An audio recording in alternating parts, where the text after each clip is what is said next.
This video is sponsored by Skillshare.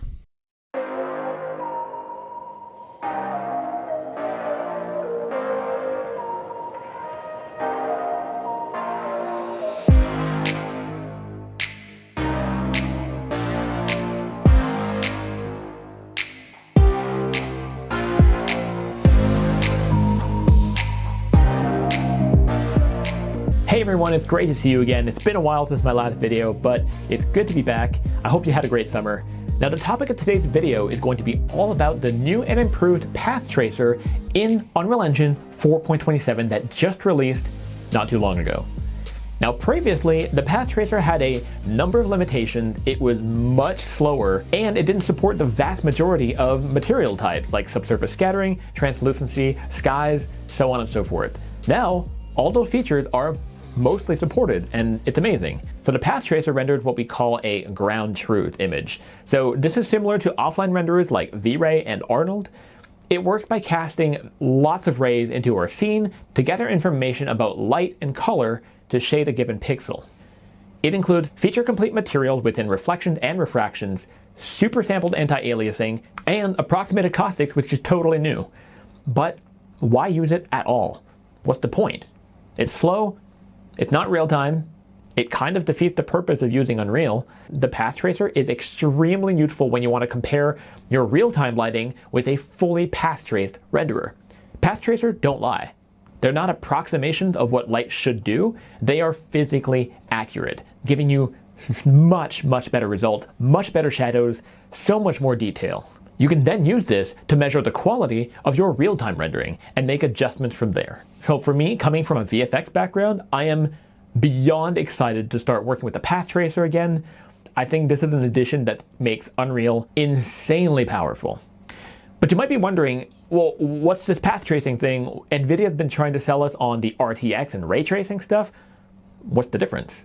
They are, more or less, completely interchangeable terms. We could nitpick about how ray tracing is a bit more of a general term as opposed to path tracing, but outside of people writing render engines, I doubt that definition difference matters. So in order to enable it and get it running in your engine, you need to make sure that you have ray tracing enabled in your project. This is a must, there's no way around it. So in order to enable ray tracing in our project, we need to click on the settings button up top here, then click on project settings, and you're going to scroll down to the side where it says platforms, Windows. Click on the Windows button, and where it says default RHI, we need to make sure that this is set to DirectX 12. And the next step, in the search details panel up top, we can click here and type ray tracing. And you'll need to make sure that ray tracing is turned on. Now when you click on this here, a window will pop up asking you to enable the support compute skin cache option. Click yes, you're going to need this as well. Once that's done, you can restart the engine and you'll be ready to go. Now we're ready to jump into how to use the Pathtracer and all of its settings. Now the best part about the Pathtracer is you can just turn it on without having to do anything else in your scene. You don't need to change your materials, you don't need to do anything else. So what we're going to do is we're going to go to the lit button up top here and switch this to path tracing. Now be careful, things are going to slow down considerably and this video will actually get pretty choppy when I click it. So I'm going to turn this on right here. And you'll notice that it's now starting to do its thing. It's slowly calculating our samples. Our image is getting progressively better and better. But now you might realize that's just one frame. If I turn the camera, rotate around, you'll see, oh, this does not look so good. This is really slow, especially if you're used to, working in real time. This is a real pain to work with. So all of our path tracing settings are controlled through the post-process volume right here. And in the details panel, we're going to search for path. And you'll see right here we have samples per pixel 16,384. For the sake of this video, I'm going to turn this back down to 10. And because we have the denoiser enabled right down here, pay attention to what happens when I hit enter. Now, poof, everything is back to normal, everything kind of denoised. Now what happened there? Why is it so fast now? Why is it such a clean image? That's because as soon as the 10 samples here have finished calculating, the denoiser is going to kick in. Whereas previously, it had to finish the 16,384 samples before being denoised. That's a lot of samples. It's going to take a very long time. So For previewing purposes, it's often easiest to just tone down your sample counts so that you can get an easier, quicker, faster, better preview. But now we have a series of things that are just plain wrong with our scene here. The first of which being our image is very splotchy. It's kind of meh, like we've lost a lot of fine detail, especially in the wood floor here. If I switch this back to lit mode, okay, notice how we had a whole bunch of like gritty texture, like we had a lot of grime there. There was lots and lots of details. But switching to the Pathtracer, everything is kind of mushy, it's kind of muddy. What's happening? That's because of the denoiser. The denoiser is incredibly aggressive, and honestly, if you want the absolute crispest, sharpest, best possible result with the Pathtracer, you're going to need more samples. There's really no way around that. You're not going to be able to get the crispest, best possible render with low samples and a denoiser. Now, there is a very useful console command that you can use to give you a progress bar of the rendering process. So opening up the console command menu at the bottom, I'm going to enter r.pathtracing.progressDisplay1. And by hitting enter, now when I move the camera, you'll see we have a progress bar at the bottom. This is super useful for just getting an idea how much longer you need to wait before the render is complete. If I crank the samples up to 500, now the progress is going much slower, but it's really nice to know how much longer do I really need to wait. So jumping into Photoshop real quick, we have two renders here. So one was rendered with 10 samples plus the denoiser, and the other one on the right hand side here was rendered with 500 samples with the denoiser. So at first glance, especially on a compressed video on YouTube, they may actually look pretty identical. You might not be able to tell them apart, but the moment you start zooming in, you'll notice that the version with 10 samples really starts falling apart. So right here on the base plate, the kind of black plastic thing here, I had a roughness texture with a bit of roughness breakup in there, and you can see it here on the 500 sample version of the render. Whereas in the 10 sample version of the render, the denoiser completely obliterated all of that detail. There's just, everything is perfectly smooth here. There is no speck breakup. Same thing for some of the details on the shell of our turtle here. So paying attention to the scale detail on the shoulder versus here, and on the top of the head, we have a lot of scale detail there. There's lots of little nitty gritty stuff. Same thing with the edge of the shell right here.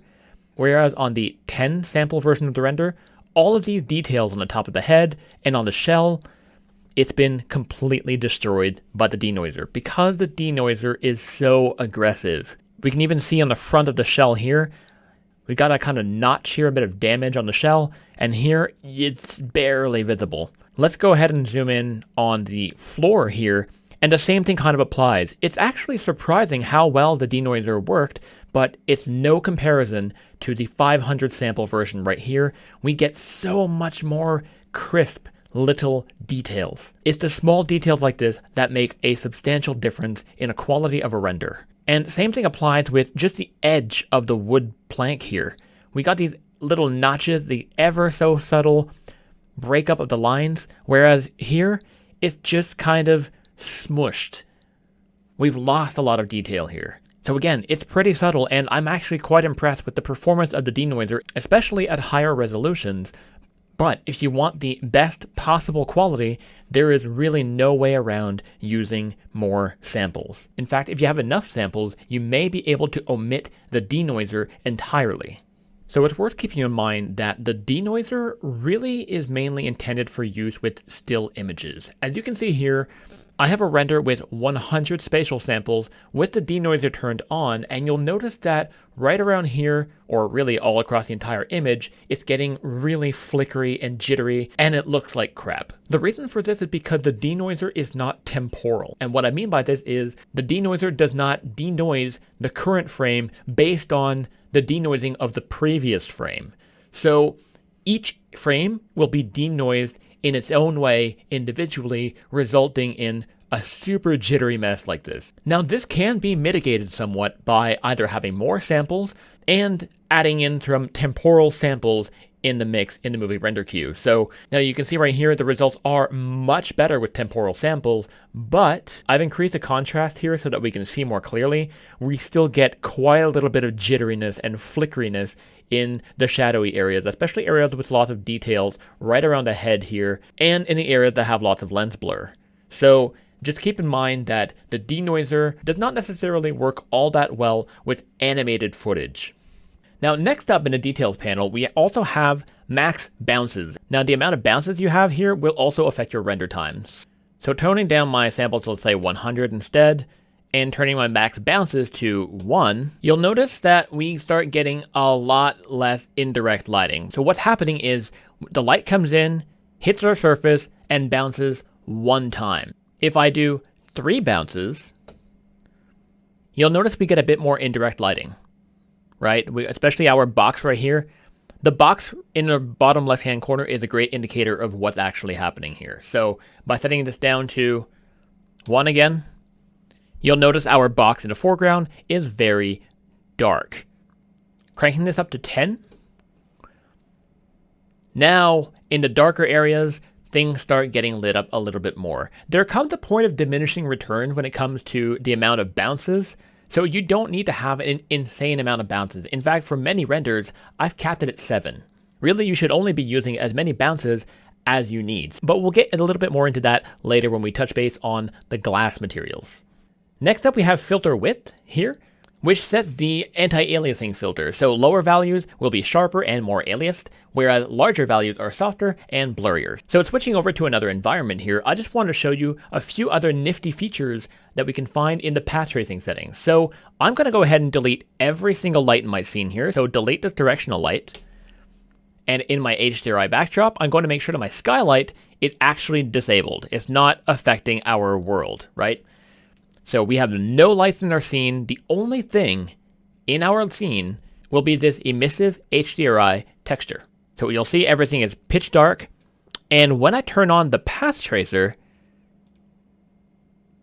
you'll see, boom, we've got light. And the reason for that is because in the post-process volume, if we search for path tracing again, we have emissive materials. Okay, so everything that is emissive will cast light. So if I turn this off here, well, there's no more light in our scene, nothing is happening. So this is a really nifty feature. This is super handy when you just want to throw in a nice looking HDRI. You don't need to configure any skylight or anything. Everything just works kind of the way you would expect. Again, because of the denoiser, you'll see everything is kind of splotchy, it doesn't look that good. So again, you need more samples if you want some crisper results. And now if I want to throw a directional light in here, well, I could. And now we have a much brighter room. So in this section, I want to talk to you a little bit about changes to the way that materials are handled with the path tracer, and we're going to take a look at some of these right here. So first off, we've got the thin translucent model right here, which is kind of like a clear plastic type of thing, but also casts colored shadows, as we can see right here. Next up, we have proper path trace glass, which looks phenomenal now. And looking at the example here, we now have approximate caustic refractions and reflections, which is just so nice to have now. Next up, we have frosted glass, which is the same material as the regular glass material. However, by upping the roughness of our glass material, we can now have frosted glass. And lastly, right here, we have random walk subsurface scattering. In 426, the Pathtracer did not support subsurface scattering, so this is a really, really nice addition to have in our project. So let's take a look at these materials one by one, just so that you know how they are set up. So starting off with the subsurface scattering, the Pathtracer now uses a random walk subsurface scattering method, which all happens under the hood. You don't need to enable any plugins or any settings to get random walk subsurface scattering to work. It just does right away. So all I have here is the shading model at the bottom here set to subsurface. And with these 4 nodes, I can control the color and how far the light will scatter through my model. Next up, let's take a look at the glass material. You'll see here, it's nothing complicated. We only have a flat base color, roughness, opacity, and the index of refraction of 1.5. With the blend mode set to translucent here, and the lighting mode set to surface forward shading. That's it. That's all you need to do in order to get really good looking path traced glass now. And in the event that you want the frosted glass, all you need to do is to increase the roughness of your glass material. If you want to know more about ray traced glass specifically, you can watch my tutorial on it right here, the link of which will be down below. Now the last one I want to talk about is the thin translucent method right here. And the material setup for this is a little bit weird. It's a little bit different than the others, so let's take a look at it right here. Again, the material is pretty simple.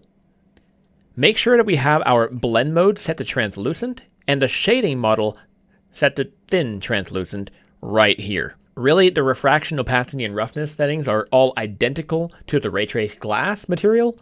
The only difference here is you need to add the thin translucent material node right here. By pressing the tab button, search for thin translucent material output, and you'll find it right here. And the color right here is what's going to determine the color of your shadows, the color of your actual plastic or thin translucent material. So this is perfect for like plastic wrap or anything that's very thin, like a bubble. I don't recommend that you use this as a color glass option. It's not going to look very good. It's going to look more like plastic than glass. Even though those material types are relatively similar, they are different. And if you're looking for the absolute most physically accurate result, you're going to need to differentiate those two. So when working with glass materials, it is very important that you have enough bounces to work with. So let me demonstrate right here. By selecting our post-process volume and going into details panel, we're going to search for path tracing, and let's demonstrate what happens when I turn down the max bounces to something like 1. You'll notice none of our glass materials are really looking like glass anymore. If I set it to 2, okay, it's starting to look a little bit better. 3, a little bit better, and let's say 10. Now with 10, they look as they should. So again, when using translucent materials, you need to have enough bounces for them to render correctly. Now the last thing I want to talk about in this section is a few changes to the way that the Skylight is handled with the Pathtracer. So the Pathtracer does not support atmospheric sky or volumetric clouds. So if you have a volumetric cloud sky setup like this, the one that has like really nice sunsets and such, you'll notice when we go to the Pathtracer here, the sky goes completely black. You're not going to get anything. But there is a workaround to this. So by selecting our Skylight in our scene, if you set it to real-time capture like this, it will capture our sky. So you'll notice it's a little bit blurry, it's a little bit pixelated and low res, but if we go back to lit mode, you'll see it is pretty much the exact same result as our sky. So it is capturing our sky and creating a cube map for us. So going back to the Pathtracer here, even though it's low resolution, we can fix that. So select your Skylight again, and in the details panel, we're going to set the cube map resolution right here to, let's say, 1024. And now we have a super high resolution sky, which is almost the same as the sky that we have in lit mode. Not quite the same, but almost. And this should be good enough for most use cases. Now, in the event that you don't want to use the sky system in Unreal, but you would rather use an HDRI or something, then the best way to do that would be to use the HDRI backdrop you can find right here. If you don't see it in the list here, you may need to enable the plugin for the HDRI backdrop to show up. Before I put in my HDRI backdrop, I'm going to delete my sky system here. And I'm going to drag and drop the HDRI backdrop into my scene. In the HDRI backdrop, in the details panel, don't forget to select your Skylight right here and disable it, because otherwise you're going to get a double lighting. You're going to get the lighting from the emissiveness of the HDRI itself, and also the lighting that the Skylight is casting on your scene. So be careful about that. And now our HDRI backdrop is going to be our source of light. And now we can apply whatever HDRI we want right here in the cube map section. So now if I go back to the path tracing mode, you'll see everything kind of looks the way that you would expect. So those are the two ways to work with either the Skylight or an HDRI when using the Pathtracer. Alternatively, what you can do is select your Skylight, set the source type to SLS specified cube map, and choose a cube map of your choice. And just like that, we can load in an HDRI of our choice very quickly and very easily. You're just not going to have the HDRI showing up in the background like we had with the HDRI backdrop. So while you take the time to process that information, I want to take a moment to thank the sponsor of this video, Skillshare. Skillshare is an online learning platform with thousands of classes on just about any topic you can possibly imagine, such as classes relevant to our field of work, 3D modeling, texturing, rendering, filmmaking, photography, you name it, they've probably got it. And let's say you want a break from being in front of your desk all day, like this guy, you can alternatively take a class on gardening. So those of you who've been following this channel know that I haven't been on YouTube for very long at all. I am unbelievably green and I have a lot to learn. And seeing that Marcus Brownlee now has a class on YouTube success, scripting, shooting, editing with MKBHD, he talks about getting your audience hooked and growing your channel. I should probably get on that. Skillshare is curated for learning and they are constantly releasing new classes. And what I mean by this is that it is entirely ad-free so you can stay focused. So because Skillshare is sponsoring this video, I have a special link for you down below. The first 1,000 of you to click on the link in the description below will get a 1-month free trial of Skillshare so that you can start learning today. And with that being said, let's get back to rendering. So with all new amazing features, there are always a series of caveats and limitations and things that don't totally work perfectly. So because the Pathtracer now supports more features than it doesn't support, I'm going to go ahead and tell you about the features that it does not support. So we got hair strands, which are not supported, cascade particle systems, spline meshes, decals, which is a real bummer because I use decals all the time, and so do you probably, but hopefully that comes in a later version. Next up, volumetric fog, exponential height fog, light functions, hair and single layer water material types. There is no multi-GPU support. And lastly is semi depth of field support. So it's important to keep in mind that the Pathtracer is only using the regular depth of field post-process. The depth of field is not a path traced feature. So just keep that in mind. As you can see right here, there is some kind of jitteriness going on in the depth of field areas. I am pushing the depth of field to its absolute limits here. And while it's not perfect, it's still pretty good. Like the fact that I can get this kind of result so quickly is phenomenal. So yeah, I might sound harsh towards the devs at Epic, but hats off to them. The fact that they have pulled this off is so awesome. So I will include a link in the description below to the full list of supported and unsupported content. You can find it right here. Now, a few good things that you should probably know about is that when using really bright materials for interior renders, you should absolutely keep your albedo values below 1, so more along the lines of 0.8. You should not be using a value of 1 anyway because there is virtually nothing in the world that has an albedo of 1. Even the purest, whitest snow on the top of the Andes will have an albedo of like 0.8. So to keep your render times lower and get a better result, you should keep your base color or your albedo at a value of 0.8 or lower. It's a double whammy. It's a win-win. And that brings us to the next section of this video, how to use the movie render queue with the Pathtracer in order to export amazing looking renders. So the Pathtracer now works flawlessly with the movie render queue, as you saw in the intro of this video. So I'm going to show you how to set it up. Now, if you're not familiar with how to use the movie render queue, you can find a tutorial on it right here, and you can find the link down below. So let's open our movie render queue settings by clicking right here, and let's click on our settings. It is really important to know that when it comes to time to render with the movie render queue, you're not going to control the samples through the post-process volume. That is the key takeaway here. So by going to the settings tab here and adding the anti-aliasing tab, the samples of your Pathtracer are controlled through the spatial sample count right here. If I wanted to have, let's say, 500 samples, you need to enter 500 right here. You should also override the anti-aliasing and set it to none for better results, but you're also going to want to play around with the temporal sample count, because temporal samples will give you much better motion blur than spatial samples. Now, keep in mind that the temporal samples and the spatial samples kind of work together and they multiply one another. So let's say, for example, I wanted to have 5 temporal sample counts. You no longer need to have a spatial sample count of 500. You only need 100, because it's going to do 100 times 5 for a total of 500 samples. If you wanted to have 10 temporal samples, then you only need to have 50 spatial samples. So what I recommend you to do is to start by figuring out how many samples you're really going to need for your render, and then do the math, and then figure out how many spatial and temporal sample counts you need.